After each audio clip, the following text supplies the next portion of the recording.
Hey everybody, if you enjoy the podcast and the content that it provides, make sure you hop over and check out the all-new Strength Coach Network. The Strength Coach Network is the combination of the CVA SPS community and the Rugby Strength Coach community, bringing you what is sure to be the internet's leading resource for continuing education for strength and conditioning professionals. Combining these two resources has allowed us to bring some of the best content from some of the best minds in the world together for your one-stop shop to better improve the continuing education for not just yourself, but your entire staff. Bringing together all of the lectures from the Rugby Strength Coach community, along with the lectures exclusively done for the Central Virginia Sport Performance community, and all the lectures performed at the Central Virginia Sport Performance Seminar, make this an absolute must for performance coaches around the world. The world-class lectures at the Strength Coach Network are not all that you'll see as well. The discussion in the forums and the support and the career guidance from some of the top practitioners in the world, from people all over the world, makes this an absolute must and a great place for you to network, learn, and grow as a performance professional. So hop on over to strengthcoachnetwork.com and use the code CVASPS, that's CVASPS, to get your 48-hour trial for only $1.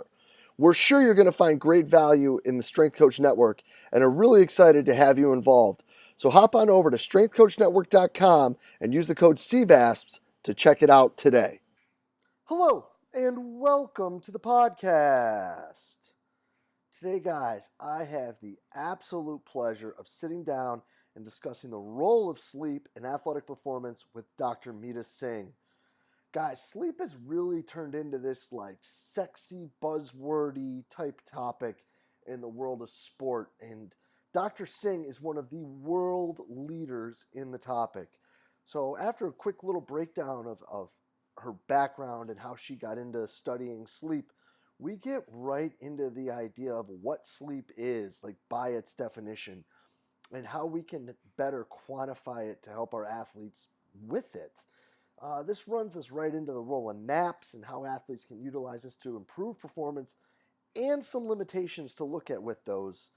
She then starts to talk with us a little bit about, a student athlete's social life and how some of these, let's just call them party favors for now, can impact the potency of their sleep. And then we get into talking about sleep monitors, things that have become really popular, their role, how effective they are. What are they actually measuring? How are they measuring it? And are they telling us what they should? And then she gets us out with some really, really great, useful key points for us as practitioners to help our athletes use sleep better to perform better. This is really an awesome talk, guys. I hope you enjoyed it as much as I did. Let's get right to it. Dr. Singh, thank you so much for spending the time with us today. Well, thank you for having me. I'm really excited about this one. This topic we're going to get into today, Doc, is one that's definitely a hot topic and a trigger button for a lot of people here in the high performance world. So before we get into everything with that, let's talk about real quick, who is Dr. Singh? Where's she at? How'd you get there? And what are we getting into today? So I'm a sleep medicine doctor. I just for a little background, I did my psychiatry residency at Mayo Clinic and then did a sleep fellowship at the Henry Ford Sleep Disorder Center, which is now called the Tom Roth Henry Ford Sleep Disorder Center in Detroit.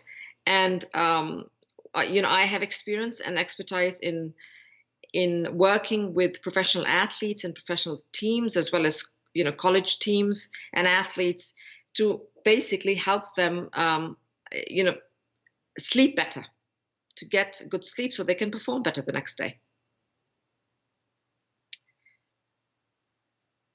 So then we have to talk from here, because that word right there in and of itself, sleep, is one that gets some people's hair to stand on end, gets some people to get really excited.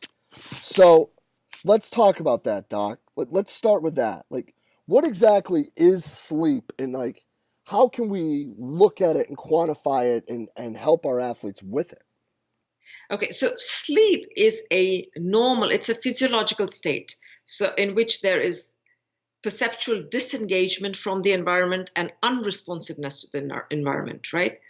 So it's reversible, and that's how we can differentiate it from coma, which is a pathological state, right? It looks very similar to sleep, but you can't rapidly wake somebody up from a coma. And although it looks, as a behavior, it looks like it looks very peaceful and quiet, it's a very active process. And in your brain, your brain waves are very active, they're changing, and there are different chemicals that are being secreted at different times. Some of the features of sleep are really, they're quite unique. So there is a species-specific posture, which means that, I'll give you an example. For example, if you see a koala bear you could see sleeping, and it's typically hanging off a tree. Human beings, we can't do that. We have to be laying on a surface. There's also a species-specific duration. So, for example, a small brown bat will sleep for about 20 or more hours, while a giraffe will sleep only about half an hour to 2 hours in a 24-hour period. And we as human beings, we are right in the middle. We need about 7 to 9 hours of sleep to function well during the day.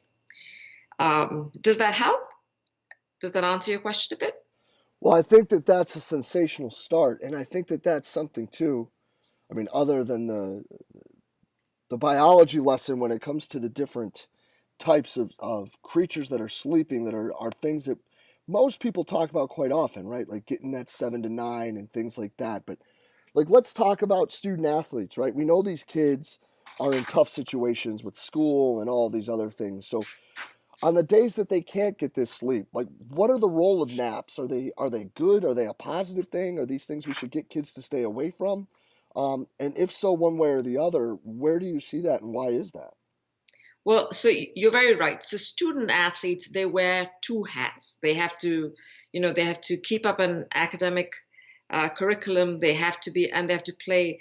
So sleep is easily compromised. So yeah,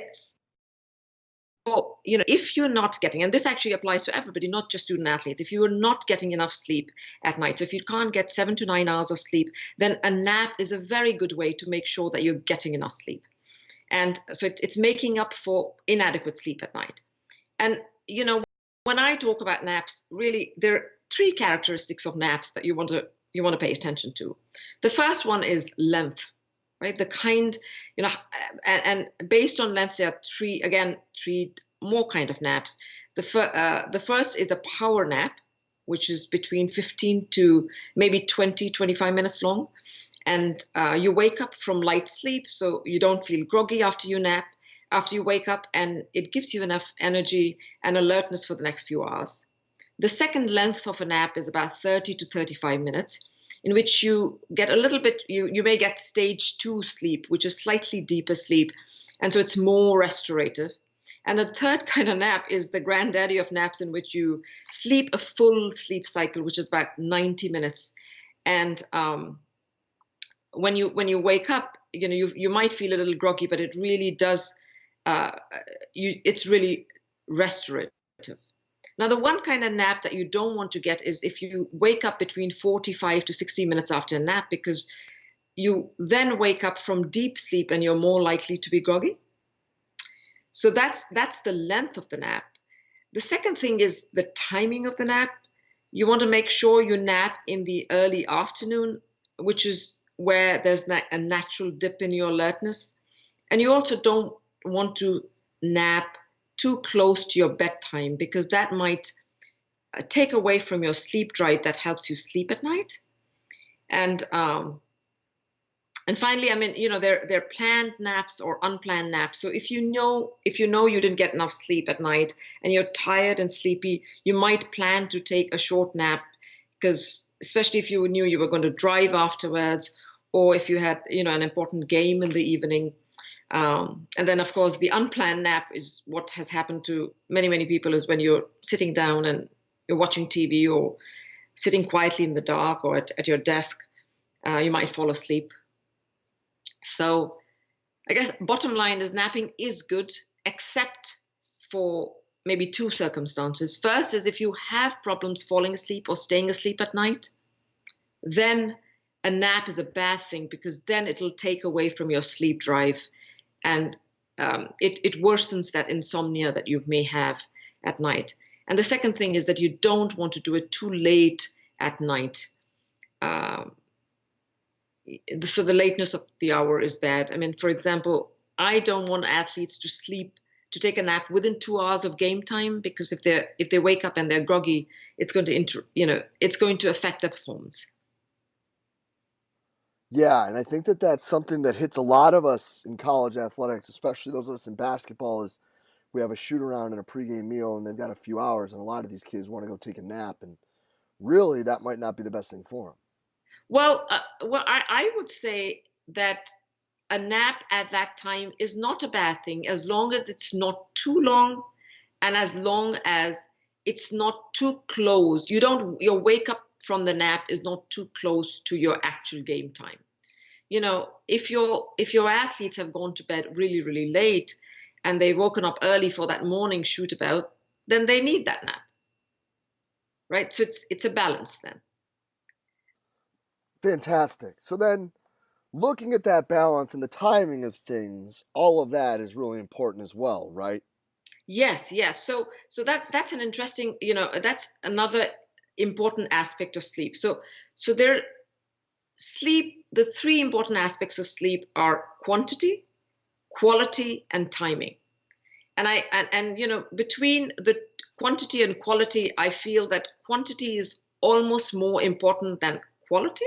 So I'll give you an example. It's like calories. If you're not going to eat enough calories to even sustain life, I don't really care what the quality of the calories is going to be, right? So you need enough calories to sustain life. Similarly, you need enough. The quantity of sleep should be enough so that you can feel refreshed later in quiet situations. And then once you're sure that you're getting enough sleep, then you want to make sure that the quality of your sleep is good. So things like keeping your bedroom cold and dark, making sure that there's not too much noise, that will help with maintaining the quality of your sleep. And then the timing of sleep is also very important. So, all of us have a biological clock, and so there's actually a time where we are biologically inclined to fall asleep and then stay asleep, and you want to align your sleep time to your biological sleep time. Right, and there's different things that can interrupt that too, right? Like what these kids are doing at night, and different things that they're ingesting, whether it be what they're drinking or whatever else they're doing socially. Oh yes. I mean, so I would say, there are two things to pay attention to. So the first thing is that, I'm going to back up and talk a little bit about your circadian clock, which is the clock we have in our brains, which is an intrinsic 24-hour rhythm, and it's synchronized to the night and to the environment, the night and day of the environment by exposure to light. Now, youngsters, so teenagers and young adults, especially college students, they are inclined to be night owls, which means that they, even if they had the opportunity to stay in bed, they're generally not ready to fall asleep till about midnight or 1 or 2, maybe even later. And then they want to sleep in the morning, right? And so they're biologically wired to be night owls. And so if you put them into bed at about 10 or 11, they're fighting their biology when they're attempting to fall asleep. So that's one point. The second point is, of course, stimulant or caffeine use. So caffeine definitely helps with increasing alertness, vigilance. It reduces your reaction time, improves your mood, definitely improves self-reported fatigue and sleepiness. And so it's a fantastic tool to use strategically, especially if athletes are sleep deprived. But here's the problem with the caffeine intake. So caffeine takes about 20 to 25 minutes to take effect, but then its half-life is about 5 to 6 hours, which means that if you drink caffeine before your evening game, 6 hours later, half of it is still in your system. And, you know, 10 to 12 hours later, one-fourth of it's still in your system. And that is going to prevent you from falling asleep. Now, so caffeine definitely disrupts your sleep. The most obvious effect, of course, is that it's going to make it harder for you to fall asleep. But then we now know that it actually can delay the timing of your body clock. And also, even if you do fall asleep, your sleep will be lighter. It can cause micro arousals and therefore reduce the amount of deep sleep that you're getting. And so you may wake up in the morning and not feel refreshed, but still not remember those awakenings, so you don't know why you're not feeling refreshed. 1,000%. And so why is that? So why are there some times when these things are led into those things? Sorry, can you repeat that question? So, right, you're talking about the role of caffeine and bringing Yes. things to being less refreshed. Now, something that has been thrown around recently is like Yeah. having a caffeinated beverage before a power nap, Yes. and the role and effect of that as well. Right. So let's back up and talk about how caffeine works, right? So the function of caffeine is to block the sites in your brain where your sleepiness neurotransmitter gets attached. So very simply put, as the longer you stay awake, you have a neurotransmitter in your brain that accumulates. We know what it is. It's called adenosine. And adenosine attaches to these different sites in your brain, and it causes sleepiness. What caffeine does is it goes and attaches to that, to the site, and therefore blocks the effect of adenosine. Now, so when you drink caffeine, you will feel refreshed. You will have less fatigue. You will be sleepy, but it's only blocking the effect of sleepiness, not really treating the sleepiness. Because as you continue to remain awake, that wall of adenosine keeps building up, which is why when the caffeine wears off, you have this big wall that goes and attaches to your sleepiness receptors, and which is why you have that crash after that, right? Yep. So that is why people are, using caffeine, and they're using it very, very regularly. Now, the problem is that not just does it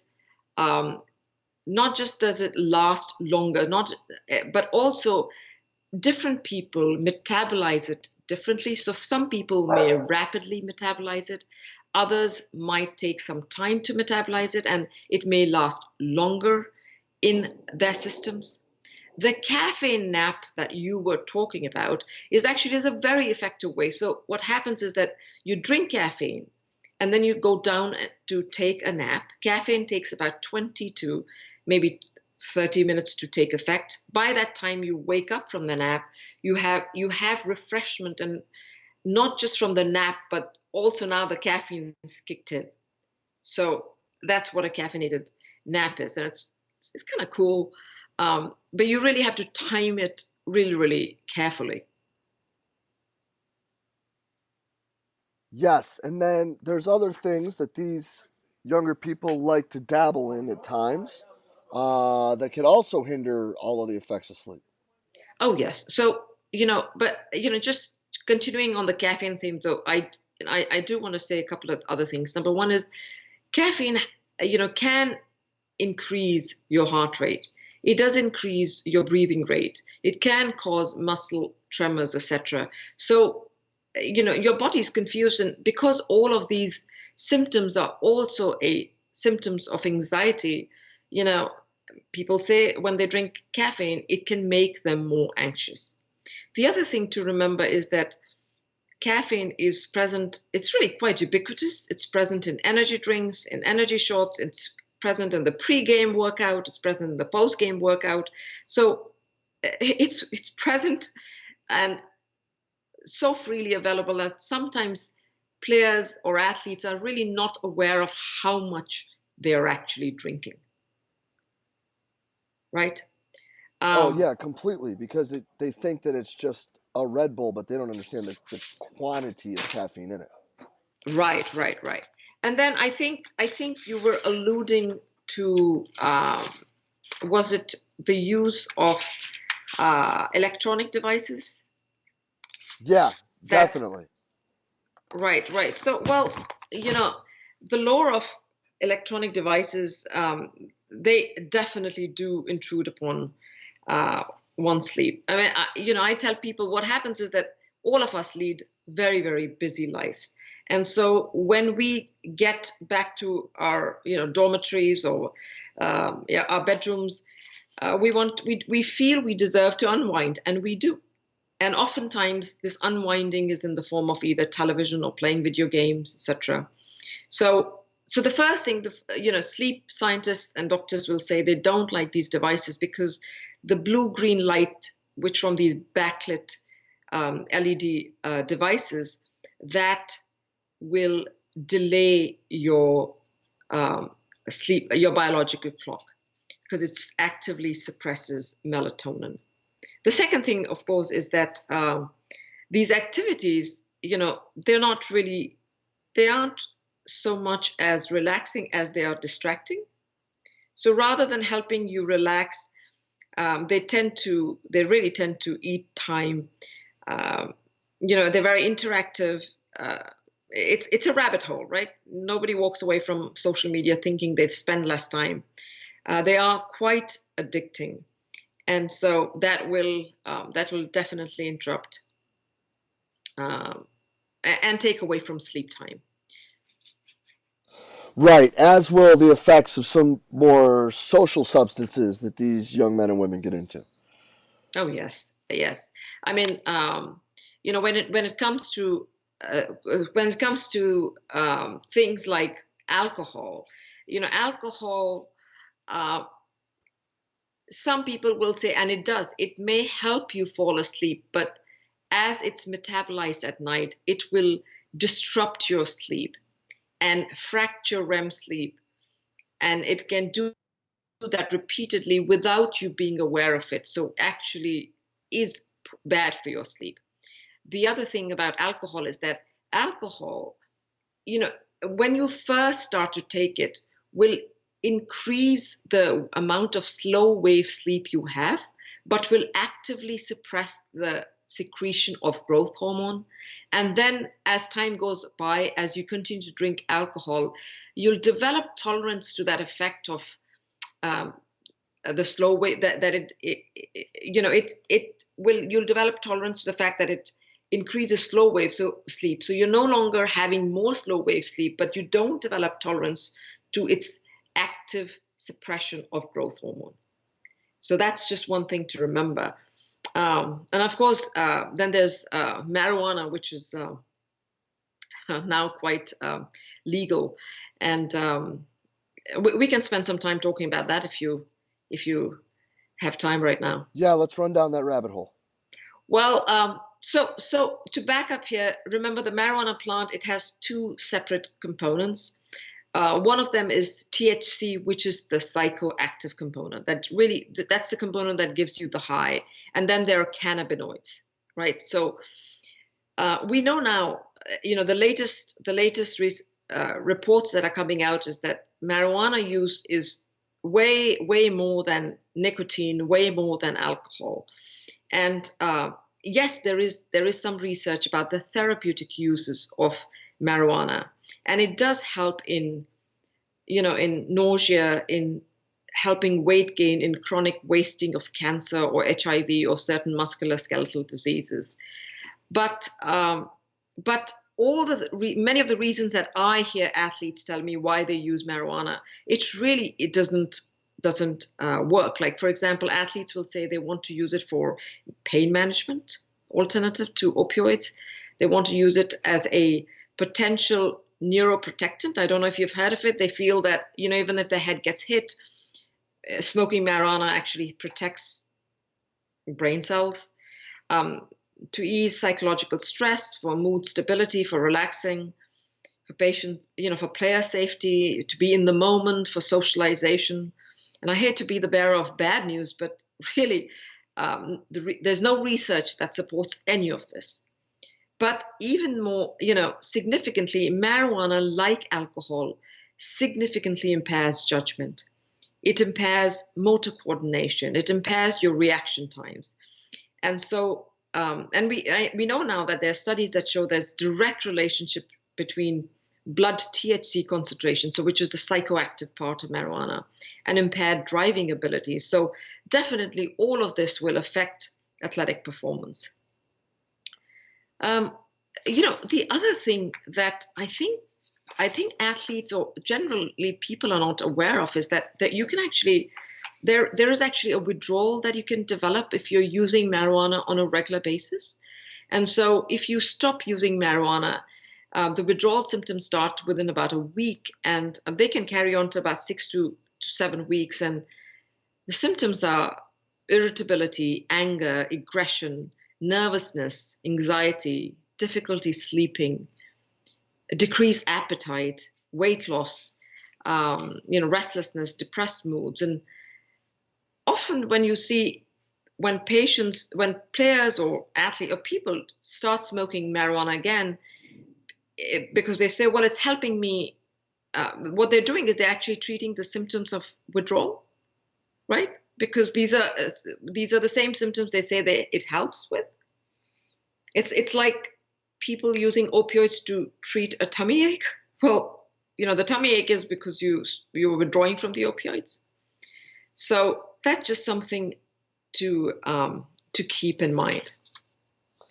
Right. And then I think another thing that's really become more of a hot topic and buzzword is how people monitor sleep. So let's talk a little bit about these gadgets. Like, what do they do and and do they even work? Well, so it really depends on what kind of gadget it is. If it's a gadget that is going on your wrist or it's a gadget that's going on your bed or by your bedside and it's said it's measuring sleep, well, the first thing is it's not measuring sleep, it's measuring movement. And from that movement, it infers whether you're asleep or not. Does wearing a gadget help you fall asleep or sleep better?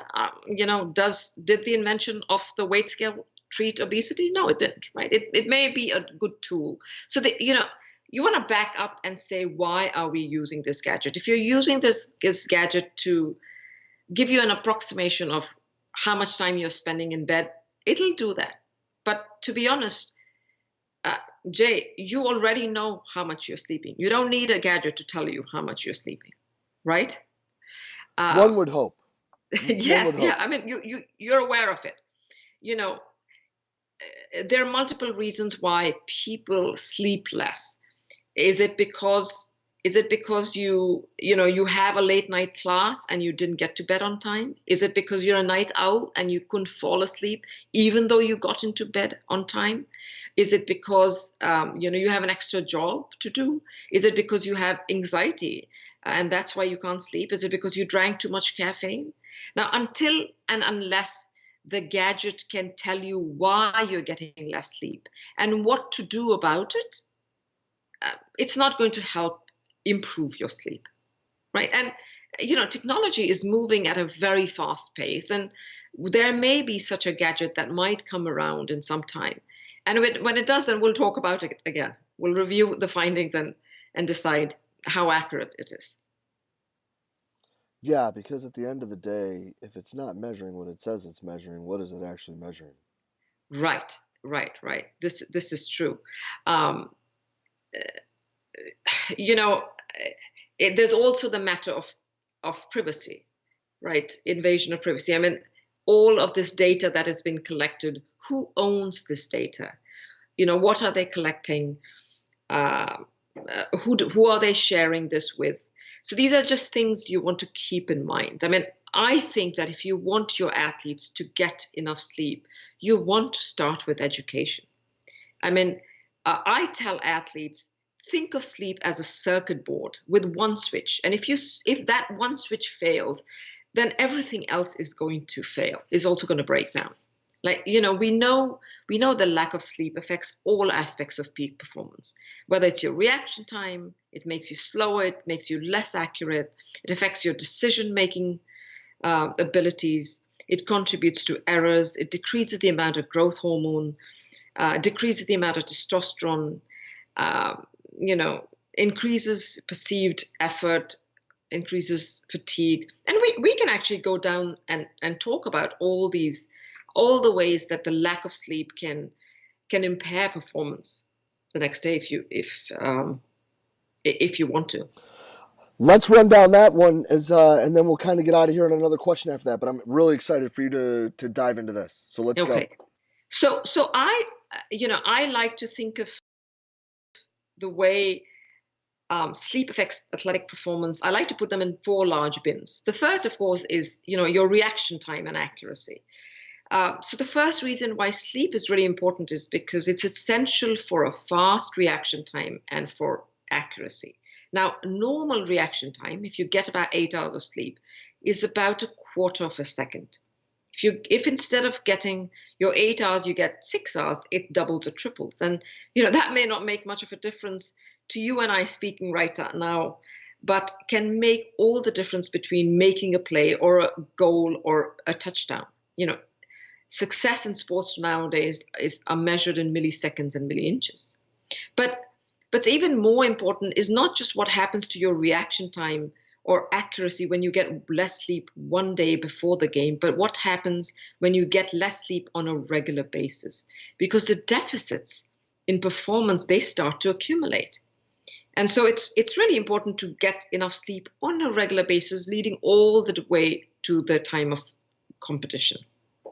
The other thing is that although the deficits accumulate, if you get less sleep on a chronic basis, that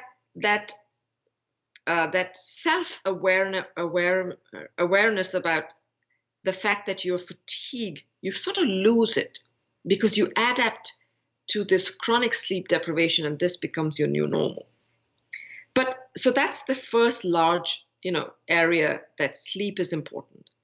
The second is that you want sleep to play the intelligent game. So the lack of sleep will, affects your mental performance. One of the first things that happens when you get less sleep is that your frontal cortex, which is the part of the brain that is responsible for good decision making, good judgment, multitasking, it gets impaired preferentially, while your emotional brain becomes overactive. So you're making decisions that may not be the very best for you, especially in time crunch situations like the play clock in the NFL.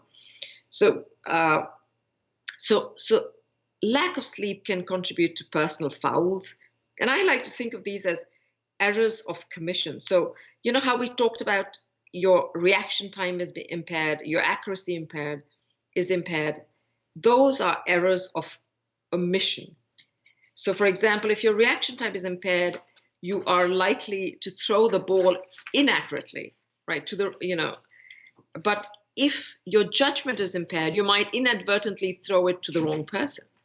And of course, you need sleep for memory consolidation. So all during the day, when you're gathering information, when you go to sleep at night, your sleep basically helps you hit that save button. And so consolidation of whatever you've learned during the day, whether, all what your coach has briefed you, any lessons you've learned from watching film, all of that gets consolidated during your sleep. In fact, it's funny because one of the good signs of a good memory is all the extra pruning that happens during your deep sleep, in which, any extra or unnecessary information is pruned away. And of course, if and I'm sure you've experienced this, sleep is also really good for coming up with solutions. So while you're sleeping, your brain will put together new information with previously stored information and help solve puzzles and come up with solutions, which is why we have that saying, sleep on a problem rather than eat on it. And then, of course, sleep is really essential for emotional regulation. This is like a bi-directional relationship. If you get enough sleep, it's important for not getting enough sleep worsens anxiety, worsens depression. Being depressed or anxious will make sleep more difficult. And the third thing, of course, is we know that getting less sleep increases injury risk. So, in young athletes who report sleeping less than 8 hours, there was a study that showed that itself increased the likelihood of them getting injured by 1.7 times. And actually, sleeping more than 8 hours was associated with a reduction of about 61% lower odds of getting injured, which sort of makes sense, right? Because if your mean speed is reduced, if you're less accurate, if you're making poor decisions, then you're more likely to be injured. But then once you're injured, you need sleep for recovery, because when you're sleep deprived, all the hormones that break down muscles increase while hormones that build muscle actually reduce. For example, your growth hormone is only secreted during deep sleep. Testosterone its secretion reduces if you get less sleep. So there's a study that looks at testosterone secretion in young men, and if you get a week of getting only 5 hours in bed, testosterone reduces as if they've aged about 11 years. So, which would mean for a 20-year-old player having the testosterone levels of somebody who's 31. And finally, it's sleep and nutrition interact quite a bit. So if you don't get enough sleep on a regular basis, you don't utilize glucose as efficiently. And, it also makes you crave fatty, carbohydrate-rich foods rather than proteins and vegetables. So, so that I would say those are the four large areas where getting adequate sleep is essential for athletic performance. And four huge points, huge impacts for coaches to make sure that they're crossing their T's and dotting their I's on and helping their kids understand more. But speaking of understand more, Dr. Singh, where can people find out more about what you're doing, see what you're getting into, learn more about what you can do to help them as well? Well, I'm active on Twitter. My Twitter handle is AthleteSleepMD1. I'm also on LinkedIn. It's Meeta Singh MD. I do have a website. It's meetasinghmd.com, which I don't always update regularly, but I do quite a bit of public speaking. So, in the last 2-3 years, I've spoken twice at the NFL Combine. I've spoken at the NBA Combine to the athletic trainers. I spoke at the NHL annual meetings last year. I've spoken at the Major League Baseball annual meetings, the MIT Sloan conferences. So I guess if you YouTube me, I'm sure there'd be a couple of talks that would be there.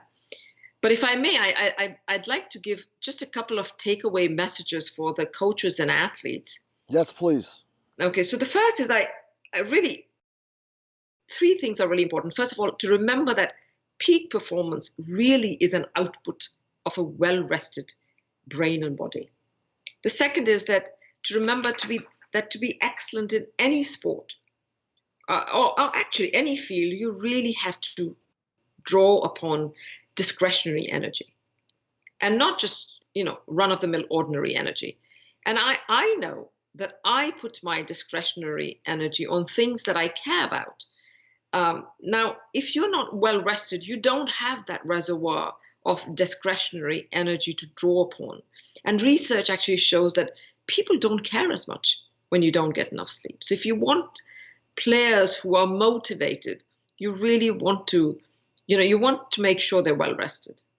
Also, the third thing I'd say is that coaches are, especially, strength and conditioning performance coaches, they're always looking to see what small limiting factor they can change to make performance better. Well, you spend a third of your life sleeping. That's about 8 hours during the day. If you can make a change in your sleep at night, that'll really make a big difference to your performance the next day. 1,000%, Doc. Can't thank you enough for your time, Dr. Singh. This is absolutely sensational. Okay. Thank you for having me on. Yes, ma'am. Well, we look forward to speaking again soon. People are going to love this. Thank you so much. You're welcome. All righty.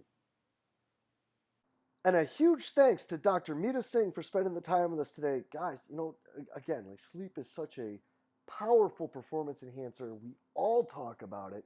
We all try to help our athletes with it. And Dr. Singh really gives some big time key points and things for us to think about. Just the idea of the natural clock with the athletes that are in the age range that we work with really has to make you think about your timing and programming and things of that nature when it comes to setting schedules and that sort of thing. Now, I realize that there are times where you can't get around having to go early in the morning, but just some things, some food for thought. I can't thank Dr. Singh for spending the time with us enough today and being so open, honest, and candid with her sharing. Make sure you're giving her a follow at Athlete Sleep MD on Twitter. Guys, she's sharing great content as well.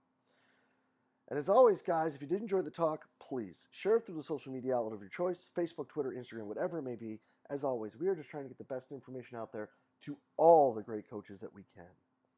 And as always, guys, thank you for everything that you do for us here at Central Virginia Sport Performance. We will be back next week with another awesome guest. We will see you then.